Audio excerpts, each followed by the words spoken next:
네, 이 시간 전할 말씀의 제목은 자족하기를 배웠나니입니다. 자족하다라는 것은 스스로 만족한다는 뜻입니다. 만족하는 사람의 마음은 자기가 원하는 것으로 가득 채워져 있어가지고 더 이상 바랄 게 없고 그것으로 마음이 평안하고 안정을 취해 있는 상태라고 말을 할 수 있습니다. 오늘날 참으로 귀한 상태가 바로 이런 만족하는 상태입니다. 우리 오늘날에는 굶는 사람이 별로 없죠. 문명이 발달하고 문화가 엄청 높아졌음에도 불구하고 오늘날 이렇게 만족하는 사람이 잘 없습니다. 끝없이 남과 비교해서 자기가 있는 것은 생각하지 아니하고 없는 것만 보면서 나는 이렇게 부족해 라면서 아쉬워합니다. 예전에 제가 교회에 있을 때 어떤 청년이 찾아왔습니다. 그날은 주일이었는데 이 청년이 나이도 어렸는데 피부가 까맸습니다. 피부가 저보다 더 까맸고 몸에서 냄새가 심하게 났습니다. 노숙자같이 몸에 심하게 냄새가 났고 그때 배가 고프다고 해서 권사님이 시판에다가 밥을 받아가지고 와가지고 이 청년을 먹였습니다. 그리고 이 청년이 저한테 이제 차비가 없다고 도와달라고 했습니다. 여러분, 교회 찾아와서 도와달라고 하는 사람 중에 10명 중에 9은 가짜입니다. 그런데 이 청년은 진짜였습니다. 그래서 밥을 먹이고 차비를 줬더니 고개를 끄덕이면서 갔습니다. 제가 왜 이 청년이 진짜라고 알았는가 하면 밥을 먹는데 제가 쳐다봤거든요. 눈빛이 죽어 있었습니다. 세상에 더 이상 소망이 없는 눈빛이었습니다. 청년이더라도 세상에 소망을 잃게 되면 그런 상태가 됩니다. 몸에 힘이 있고 나이가 젊더라도 내가 이 세상에 더 이상 뭔가 바랄 게 없고 소망을 잃게 되면 그런 식으로 거리에서 주저앉게 되는 겁니다. 그 청년 얼굴이 그랬습니다. 너무 없으면 족한 마음도 없습니다. 부유해도 자기가 족한 마음이 없는 게 문제가 되지만 너무 없어도 이 세상을 살고자 하는 그런 족함이 없습니다. 오늘날 많은 청년들이 겪고 있는 현실의 고통입니다. 그렇지 않습니까? 대학 다닌다고 빚을 집니다. 그 빚을 갚고 대학을 나와서 이제 직장을 다니게 되면 직장 다니면서 그 빚을 갚게 됩니다. 그러면 그 빚을 갚는다고 또 이제 모을 수 있는 돈이 없습니다. 그래서 현실적으로 봤을 때 청년들이 결혼하는 것을 꺼리게 되는 것입니다. 있는 게 없으니까. 그게 계속해서 반복되다 보면 청년들이 공통적으로 원하는 꿈이 있습니다. 그게 뭐냐면 그냥 평범하게 사는 겁니다. 내일 걱정 안 하고 먹는 거 걱정 안 하고 내일 내가 어떻게 될지 걱정 안 하고 그냥 평범하게 사는 게 오늘날 청년들이 바라는 꿈입니다. 되게 참혹하죠? 비참하죠? 그게 현실입니다. 사회에 나가서 실패라도 겪게 되면 그냥 주저앉습니다. 왜냐하면 그 사회가 그 청년에게 이야기를 합니다. 너는 이 정도밖에 안 돼. 너는 그런 사람이야 라고 계속해서 그 청년을 죽입니다. 그런 사람으로 지켜서 계속해서 고통당하다 보니 생명을 잃어가게 되는 거고 이 마음에 더 이상 살고 싶은 그런 소망이 없게 되는 겁니다. 그러니까 거리로 나앉게 되는 거죠. 그런데 여러분, 생명은 모두 귀합니다. 어떻게 태어났든지 어떤 신분을 가졌든지 어떤 능력을 가졌든지 이 세상에 태어났다면 하나님이 지으신 귀한 생명입니다. 현실은 그런데 그 귀한 생명을 귀하게 여기지 않습니다. 저 사람이 나한테 이득이 되냐 안 되냐 그 이해타산을 따집니다.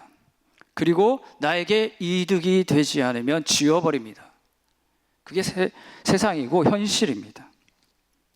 학교 다니는 학생들 있지 않습니까? 반에 20명 있는데 그 20명이 다 눈 뜨고 숨 쉰다고 해서 그 반에 20명이 있는 게 아닙니다. 그 반에서 인정하는 사람만이 살아있는 존재가 됩니다. 나머지는 죽은 거예요. 숨 쉬고 있어도. 그게 학교 다니는 학생들의 현실입니다. 다 존중받고 사랑받으면 얼마나 좋겠습니까? 근데 현실은 그렇지가 않던 겁니다. 따라서 우리는 이 만족하다, 자족한다라는 뜻을 어떻게 이해해야 하는가 하면, 나는 이렇게 살아도 족하다라는 뜻으로 이해해야 합니다. 이 족함은 어떤 족함인가 하면, 이 사도 바울이 살던 시대는 스스로 만족하는 삶을 최고의 경지로 여겼습니다. 철학자들이 최고의 경지로 여기는 그런 삶이었습니다. 외부 환경에 구애받지 않고 외부 환경이 어떻더라도 나는 스스로 만족하는 삶을 사는 겁니다. 그래서 그 삶을 위해서 끊임없이 배우고 수련하고 내면을 다스렸습니다. 불교하고 비슷하죠. 불교는 마음을 비우잖아요. 그래서 번민이나 고통 이런 걸 없애려고 끊임없이 수련하잖아요. 불교하고 비슷합니다. 그 사람들이 쓰던 단어를 바울이 갖고 와서 똑같이 썼습니다. 그런데 바울은 똑같은 단어를 썼지만 그 뜻은 다릅니다. 그 당시 철학자들은 스스로 노력해서 그 경지에 이르려고 했지만, 바울이 말하는 이 스스로 만족하다는 뜻은 그게 아니었습니다. 바울이 말한 뜻이 뭐냐? 바로 예수님으로 인한 만족이었습니다. 우리 말씀 같이 읽어보겠습니다. 10절 말씀 시작. 내가 주 안에서 크게 기뻐함은 너희가 나를 생각하던 것이 이제 다시 싹이 남이니 너희가 또한 이를 위하여 생각은 하였으나 기회가 없었느니라. 아멘. 바울이 자기는 주 안에 있다고 얘기하는 겁니다. 예수님 믿는 사람이 할 수 있는 고백이 있잖아요. 그래서 기뻐한다고 말은 하였는데 현실적으로 바울이 어디에 있었냐? 감옥에 갇혀 있었습니다. 아무것도 할 수가 없었어요. 그리고 자기가 여태까지 하였던 그 사역하였던 교회들에게 부정당하고 있었습니다. 바울이. 사람이 언제 제일 고통을 느끼는가 하면, 자기가 여태까지 애써서 노력한 일에 대한 아무런 인정을 받지 못할 때입니다. 네가 살아온 삶이 아무런 의미가 없어, 너는 헛된 인생을 사는 거야 라고 사람들한테 들었을 때입니다. 바울이 그런 상황에 있었습니다. 지금 감옥에 갇혀서 모든 존재들에게 무시당하는 그런 상태. 그런데 바울은 뭐라고 얘기하죠? 기쁘다, 이렇게 얘기하죠. 왜냐하면 자기가 예수님의 사람이었기 때문에 그렇습니다. 예수님의 사람. 그리고 바울은 그렇게 살아가면서 사역을 하면서 죽을 고비를 여러 번 넘겼습니다. 고린도후서 11장에 보면 고통당하는 내용이 쫙 나오면서 12장에서 뭐가 나오는가 하면 하늘에 가는 게 나옵니다. 사람이 어떨 때 하늘에 갑니까? 죽을 때 갑니다. 한번 죽었다는 거예요. 바울은 죽어서 세 번째 하늘에 갔다 옵니다. 그때 세 번째 하늘에 갔을 때 바울이 어떻게 이야기하는가 하면 고린도후서 12장 4절 말씀입니다. 그가 낙원으로 이끌려 가서 말로 표현할 수 없는 말을 들었으니 사람이 가히 이르지 못할 말이로다. 아멘. 여러분, 예수님 진짜로 믿는 사람은 예수님의 복음에 대해서 이렇게 듣습니다. 사람이 이른 말이 아니라 주님이 나에게 이른 말씀이다. 이것을 믿는 사람이 정말 예수님의 믿는 사람이고 복음을 듣고 하나님의 사람이 된 사람입니다. 바울이 죽었다가 하늘에 가서 하나님께 직접 복음에 대해서 들었습니다. 그리고 다시 이 세상에 돌아와서 하나님의 사람으로서 복음을 전하는 것입니다. 성도는 반드시 이런 것을 겪게 되어 있습니다. 바울처럼 죽었다 살아나지는 않지만 세상이 주는 고통으로 인해서 너가 누구인지를 알게 되는 겁니다. 너가 누구인지. 세상이 주는 고통을 한 줄로 표현하면 당신이 누구인지 증명해라, 이겁니다. 당신이 누구인지 증명해라. 나를 증명해야 하기 때문에 세상이 고통스러운 겁니다. 나 스스로 내가 누군지 증명하려면 얼마나 열심히 살아야 합니까? 얼마나 많은 가짜 옷을 입어야 합니까? 세상이 그렇다는 거예요. 그런 말 있지 않습니까? 나는 주님만으로 만족합니다. 하나님 한 분이면 됩니다. 아멘. 이 자리에서는 아멘 할 수 있어요. 근데 여러분, 현실에서 정말 그렇습니까? 아닙니다. 절대로 말만 듣고 그것을 알지 못합니다. 저는 제발 그랬으면 좋겠어요.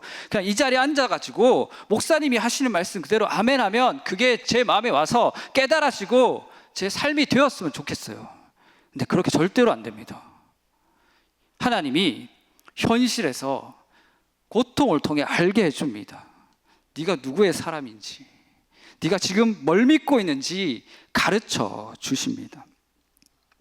그래서 실전에 들어가는 사람은 그것을 통해서 하나님이 나를 붙잡고 있는 것을 알게 되는 것입니다. 그리고 정말 예수의 옷을 입은 사람은 하나님을 믿게 되는, 하나님을 붙잡을 믿음이 있다는 것을 자기가 알게 됩니다. 그래서 고난받을 때 다른 것을 입지 않습니다. 바로 무슨 옷을 입는가 하면 예수님의 옷을 입습니다. 예수님의 옷. 여러분, 세상에서 당하는 고통 중에 이런 고통이 있죠. 다른 사람이 나를 평가하는 겁니다. 저 사람 이런 사람이야. 저 사람 이렇게 악한 사람이야. 저 사람이 능력이 없어. 저 사람 아무짝에도 쓸모없는 사람이야 라는 이야기를 합니다. 제3자를 통해 듣기도 하고 직접적으로 듣기도 합니다. 너는 이런 사람 아니냐? 그러니 네 잘못이 아니냐? 이런 말은 변명의 기회도 없습니다. 그 말을 나에게 했다는 것은 그 사람이 나를 그런 사람으로 이미 정해놓고 말을 했다는 겁니다. 내가 어떤 설명이 필요 없는 거예요. 그 자리에서는 나는 이미 그런 사람으로 정해져 있는 거예요. 세상은 우리 자신을 그렇게 몰아갑니다. 그래서 끊임없이 그렇게 되지 않으려고 옷을 입습니다. 어떤 옷을 입냐? 남들이 인정하는 옷. 그게 재산이 될 수도 있고 학위가 될 수도 있고 내가 일하는 능력이 될 수도 있고 사람들의 인맥이 될 수도 있습니다. 그런 옷을 입습니다. 그런 옷을 입고 더 이상 다른 사람들에게 그런 평가를 받지 않으려고 노력을 합니다. 그게 인생이고 현실입니다. 여러분, 사랑과 존중, 예절 있죠? 이런 거는 같은 옷을 입고 있어야지 있는 겁니다. 같은 옷을 입고 있어야지. 같은 옷을 입지 않잖아요? 그런 말도 꺼내지 않습니다. 아예 만나려고 하지 않습니다. 사람이 같은 옷을 입고 있지 않으면 만나려고 하지 않습니다. 그런데 있지 않습니까? 여러분, 이런 거는 다 가짜 옷입니다. 가짜 옷. 아담과 하와가 죄를 짓고 하나님 피하려고 무화과나무 잎을 따잖아요. 그것을 자기 옷으로 지어 입잖아요. 이게 지금 세상에서 사람들이 입고 있는 옷입니다. 자기 스스로 지어 입은 옷. 그것을 성경은 뭐라고 얘기하죠? 죄라고 얘기합니다. 죄. 하나님이 오셔서 어떻게 합니까? 그 옷을 찢어버리고 짐승 가죽 옷을 이렇게 입혀주죠. 그게 예수님의 옷입니다. 예수님의 옷. 갈라디아서 3장 27절 말씀입니다. 누구든지 그리스도와 합하기 위하여 세례 받은 자는 그리스도로 옷 입었느니라. 아멘. 여러분, 하나님이 지어준 옷이 얼마나 좋은지 아십니까? 이 옷은 예수님의 옷이기 때문에 나 스스로 평안하려고 애를 쓰지 않아도 됩니다. 하나님이 주시는 평안이 있습니다. 그 옷 안에는. 그리고 하나님이 주시는 능력이 있습니다. 내가 누군지 애써서 증명하려고 하지 않아도 됩니다. 예수 믿는 사람은 있지 않습니까? 자기를 증명하려고 애쓰지 않습니다. 그냥 예수님 믿는 그 믿음으로 살면 되는 겁니다. 그러면 자연스럽게 나타나게 되어 있습니다. 그 사람이 누구인지. 요한계시록 19장 8절 말씀입니다. 그에게 빛나고 깨끗한 세마포 옷을 입도록 허락하셨으니 이 세마포 옷은 성도들의 옳은 행실이로다. 아멘. 여러분, 예수 믿는 사람은 구원받으려고 말씀 지키지 않습니다.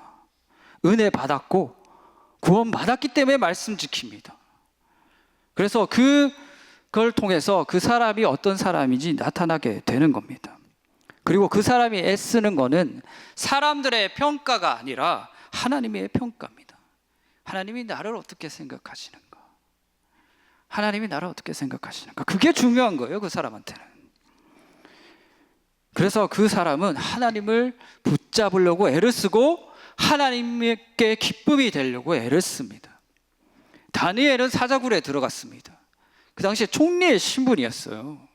총리의 신분으로서 붙잡을 게 너무나 많은 사람이었어요. 그런데 한마디 변명도 하지 않고 그냥 들어갑니다. 왜냐? 하나님의 옷을 입고 있었기 때문에.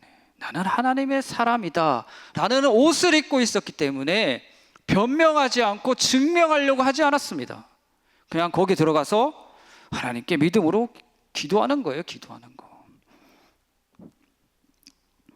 하나님의 사람은 여러분 대단한 신분입니다. 대단한 신분. 우리는 교회에서 날마다 들으니까 그 신분이 얼마나 대단한지 모르지 않습니까? 근데 바울은 그걸 알았습니다. 현실에서 죽을 고생을 너무나 많이 겪고 너무나 심한 그런 마음의 고통과 그런 낙심되는 일을 많이 겪은 와중에 하나님을 붙잡고 살아나는 경험을 수도 없이 했기 때문에 하나님의 사람이라는 게 얼마나 대단한 신분인지 알고 있었습니다. 그래서 그것으로 만족하는 사람이었습니다. 나는 하나님의 사람이다. 그 예수의 생명이 자신 속에 있는 사람은 자족할 수 있습니다. 자족하는 것으로 끝나는 게 아니라 그게 능력이 됩니다.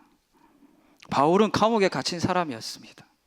그래서 그는 이렇게 고백합니다. 11절 말씀입니다. 우리 같이 읽겠습니다. 11절 시작. 내가 궁핍함으로 말하는 것이 아니니라. 어떠한 형편에든지 나는 자족하기를 배웠노니. 아멘. 여기서 어떠한 형편에든지라는 말은 어떤 뜻인가 하면 나는 어떠한 상황에서도 존재한다라는 뜻입니다. 여러분 존재라는 말을 꺼내면 좀 어렵게 들려서 눈부터 감으시는 분이 있는데 존재라는 말 내가 있다는 뜻입니다. 나는 여기에 있다. 사람은요 제일 고통스러울 때가 뭔가 하면 나라는 존재가 부정당할 때입니다. 내가 여기 있는데 바울이 지금 그런 상황에 있다는 겁니다. 여러분 부목사하면서 제일 많이 겪게 되는 고통이 뭔지 아십니까? 이 존재의 부정입니다. 이 존재, 목사라는 거에 대한 부정. 너는 목사가 아니야. 너는 그냥 도구일 뿐이야. 이런 고통을 날마다 겪게 됩니다. 목회를 하게 되면. 수많은 상황을 통해서 제 존재를 부정당합니다. 부정당해요. 세상이 주는 그런 고통이 있습니다. 이게 쌓이게 되면 어떤 질병이 옵니다. 정신적인 병이 오고 사람들이 휘두른 칼이 와서 저에게 꽂힙니다. 저를 썰어대면 아픕니다. 그런데 저는 흔들리지 않습니다. 기분은 나쁘고 화는 나지만 거기서 그칩니다. 왜냐하면 저는 하나님이 저를 목사로 불렀기 때문에 그렇습니다. 목사하려고 생각도 안 했고 꿈도 안 꿨습니다. 그런데 하나님이 저를 불러주셨고 저를 쓰신다는 그 음성에 대한 믿음이 있었기 때문에 제가 견딜 수가 있었습니다. 제가 항상 그때마다 기도하는 게 그겁니다. 처음 하나님이 저를 불러주셨을 때 그 상황을 떠올리면서 기도합니다. 그리고 요즘에 들어서는 두 가지를 놓고 더 기도하는데 뭔가 하면 아브라함의 마음이 저의 마음이 되게 하여 주시옵소서. 그리고 야곱의 마음, 이삭의 마음이 저의 마음이 되게 하여 주시옵소서. 그 이삭이 우물을 팠잖아요. 뺏깁니다. 근데 또 파요. 뺏겨요. 또 파요. 괜찮은 거예요. 아브라함은 그렇지 않습니까? 이 땅 하면 이 땅 하겠다. 왜 괜찮은지 아십니까? 하나님이 곁에 계시니까. 하나님 나와 함께 하시니까. 제가 교회에서 고통당할 때마다 중요하게 보는 게 이겁니다. 나를 증명하려는 게 아니라 내 곁에 계시는 하나님이 나와 함께 하냐 안 하냐. 저한테 사역하면서 이게 제일 중요했습니다. 그래서 굳이 그 사람하고 싸우지도 않고 변명하려고 하지도 않습니다. 그래서 하나님께 구하고 기도하는 겁니다. 하나님을 믿으니 목사로 일할 수가 있었습니다. 하나님을 믿으니 하나님께서 능력을 주셨습니다. 하나님을 믿으니 남들이 저한테 뭐라고 하든지 평가에 휘둘리지 않았습니다. 제가 전도사 때 담임 목사님이 그런 말씀을 하시더라고요. 너는 이상하게 아무것도 없는데 자존감이 왜 그리 높냐? 너는 아무것도 못하는데 왜 이렇게 자존감이 높냐? 근거가 뭐냐? 저는 그때 그게 무슨 소리인지 몰랐습니다. 되게 힘들었거든요. 저기 구석에서 엄청 많이 울었습니다. 할 줄 모르는데 자꾸 앞에 나오라고 하니까, 할 줄 모르는데 자꾸 앞에 나와서 마이크를 잡으라고 하니까 너무 힘들었어요. 그래서 평일에 와서 저 구석에서 계속 울었어요. 하나님, 나 안 하면 안 됩니까? 안 하면 안 됩니까? 근데 하나님 그때마다 할 수 있다고, 요 앞에 나와서 서기만 해라, 할 수 있다고 그렇게 저한테 믿음을 주셨습니다. 그리고 그때 정리를 해주셨습니다. 네가 사역할 때 사역할 수 있는 거는 너 때문이 아니고 나 때문이다. 그러니까 나를 믿어라. 나를 믿어. 그러면 넌 할 수 있어. 그걸 저한테 가르쳐 주셨습니다. 그때마다 저는 조금씩 그렇게 따라갈 수가 있었습니다. 그리고 어떤 사람들이 찾아와서 저한테 그런 얘기를 합니다. 당신이 이런 대우를 당하면 부당하지 않습니까? 가서 따지세요. 싸우세요. 이렇게 얘기합니다. 그럼 저는 간단하게 한마디만 합니다. 하나님이 알고 계십니다. 하나님이 이 일에 대해서 알고 계십니다. 이 말에는 어떤 뜻이 담겨져 있는가 하면, 만약에 저 사람이 잘못했으면 그 사람을 징계하면 되고, 제가 잘못했으면 제가 벌을 받으면 됩니다. 옳고 그름은 하나님이 판단하시면 되는 겁니다. 제게 주어진 건 뭐냐? 그냥 사랑하고 하나님 말씀에 순종하면 됩니다. 근데 여러분, 이게 말은 쉽잖아요. 현실적으로 다가왔을 때는 뼈를 깎는 고통이 있습니다. 웁니다. 속이 상해서. 혼자 있을 때 이런 얘기하죠. 내가 왜 이런 대우를 받아야 되나? 그래서 하나님한테 할 말 다 합니다. 그런데 심판은 하나님께 맡기면 됩니다. 전쟁은 하나님께 있는 겁니다. 하나님이 다 알아서 하시는 겁니다. 그래서 증명하려고 하지 않아도 되고, 그 남들의 그런 헛된 말이나 평가에 휘둘리지 않아도 됩니다.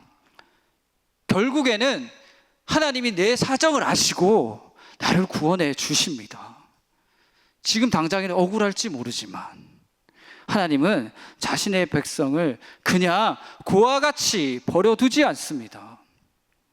하나님의 사람이 아닌 사람들은 그것을 알아야 됩니다. 하나님이 얼마나 무서운 분이신지. 하나님의 사람이 고통받잖아요. 나중에 갚으시는 분이 아닙니다. 즉결 처분합니다. 그 사람이 워낙 죄인이라서 자기가 당하는 고통이 하나님의 벌이라는 걸 몰라서 그렇지, 하나님은 즉결 심판하십니다. 우리가 모르는 사이에. 그래서 그 사람하고 내가 가서 직접 싸우지 말고 하나님만 믿으면 됩니다. 하나님 칼을 뽑아가지고 그냥 다 알아서 처리하십니다. 저는 사역하면서 그것을 많이 경험했습니다. 하나님이 처리하시는구나. 그래서 저도 벌 받을 때가 있는데, 제일 심하게 벌 받았을 때가 뭔가 하면 청년 때 부목사님한테 대들었을 때입니다. 부목사님한테 대들다가 신학교 갔는데 3년이 지났는데 하나님이 그걸 물으셨어요. 저한테. 네가 뭔데 내 사역자한테 뭐라고 하냐. 3년 지났는데, 저는 기억하지도 못했는데 3년 지났는데 하나님이 딱 오시더니 네가 뭔데 내 사역자한테 그런 말을 했냐. 그래서 제가 하나님한테 죄송한다고 빌었어요. 깜짝 놀라가지고. 그렇습니다. 하나님은 우리의 상황을 아시고 우리의 처지를 아십니다. 여러분, 다윗의 인생을 생각해 보시기 바랍니다. 다윗은 왕이었지만 사람들의 칼날에 의해서 수없이 죽임을 당할 뻔한 사람이었습니다. 왕이라는 존재를 계속해서 지워지게 되었습니다. 자기가 섬겼던 왕에게 배신당하고, 자기 신하에게 배신당하고, 자기 아들에게 배신당하는 그런 죽음의 고통을 맛보면서 도망다녀야 했습니다. 그런데 그는 뭐라고 고백합니까? 여호와는 나의 목자시니 내게 부족함이 없다. 여러분의 인생도 그렇지 않습니까? 심하게 아플 때가 얼마나 많이 있습니까? 내가 이만큼 잘해줬는데 저 사람이 나한테 칼을 꽂을 때가 있지 않습니까? 그리고 믿었던 사람에게 배신당하고 상처받고, 그런데 거기 사람들에게 시선을 가하지 않고 하나님을 바라본다면 하나님이 채워주실 겁니다. 너 괜찮아. 내가 다 갚아줄게. 너한테 내가 있잖아. 그러니까 너는 일어설 수 있어. 가자. 다윗에게 그게 있었습니다. 하나님이 끝없이 격려해주는 믿음이 있었습니다. 그래서 다윗은 그렇게 고백할 수 있었습니다. 여호와는 나의 목자시니. 오늘날 많은 청년들에게 필요한 것이 바로 이것입니다. 예수 믿는 청년들은 다윗처럼 하나님이 이끄시는 믿음이 있습니다. 그래서 그 인생은 이미 평가가 끝난 거예요. 내 인생 어떻게 남들에게 평가받는 게 중요한 게 아니에요. 내 인생은 이미 예수님이 찾아오셨고 나는 하나님의 사람이 되었다는 게 중요한 겁니다. 그래서 그 귀한 것을 가지고 도전하는 겁니다. 실패하더라도 그 실패가 내가 되지 않습니다. 계속해서 도전할 수 있는 거예요. 중요한 게 뭡니까? 하나님이 나와 함께 계신다는 겁니다. 사랑하는 성도 여러분, 여러분들도 마찬가지입니다. 여러 가지 인생의 아픔과 좌절을 겪을 때마다 그것으로 인해 낙심하지 마시고 하나님이 나와 함께 하심을 믿고 나아가시기 바랍니다. 말씀을 정리하겠습니다. 세상이 아무리 칼을 휘두른다고 할지라도 예수님을 뵐 수는 없습니다. 그 예수님이 자기 목숨 바쳐서 우리에게 생명을 주셨습니다. 우리에게는 그 귀한 생명이 있습니다. 그 생명을 가지고 살아가신다면 여러분은 부족함 없는 인생이 될 줄 믿습니다. 그런 복된 인생이 되시기를 주님의 이름으로 축원드립니다.